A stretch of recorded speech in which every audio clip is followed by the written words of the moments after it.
Masaya si Mami Jonicia Pacquiao ngayong naisa publiko na nila ng boyfriend niyang si Michael Yamson ang kanilang pag-iibigan. Nakadagdag pa raw sa tuwa ni Mami D ang mainit na pagtanggap ng pamilya ng kanyang nobyo sa kanilang relasyon. Balitang hatid ni Athena Imperial.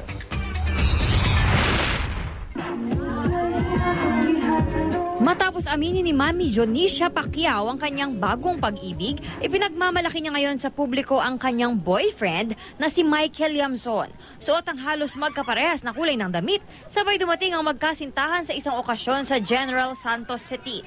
Dito ibinahagi ni Mami D ang kanyang tuwa dahil hindi na raw niya kailangang itago pa sa publiko ang kanyang love life. Siyempre masaya kaming dalawa nga parang hindi na kami nahiya, hindi kami matakot.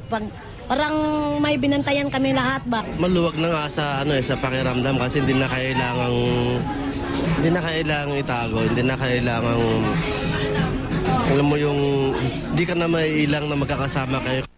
Ayon kay Mami D, maalaga at maalalahanin si Michael. Kaya masaya si Mami D sa mainit na pagtanggap sa kanya ng pamilya ng kanyang nobyo. Lumuluha talaga ang mata ko pag sabi ni nanay.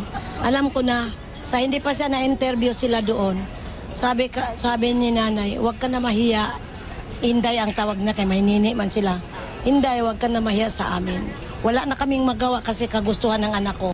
Si Michael naman may panawagan sa anak ni Pac Mom na si pambansang kamao Manny Pacquiao. Bigyan na kami ng chance, bigyan na ako ng chance na may papakita ko na kaya kong mahalin, kaya kong alagaan ng nanay niya. Sa ngayon, wala pa raw sa plano ni na Mommy D at Michael ang lumagay sa tahimik. Pero ngayon pa lang, naglabas na sila ng kanilang sumpaan sa isa't isa. Honey, nandito lang ako sa'yo. Bali, I will always love you and I will always take good care. Salamat. Salamat, honey. Thank you very much. Thank you. Athena Imperial, GMA News.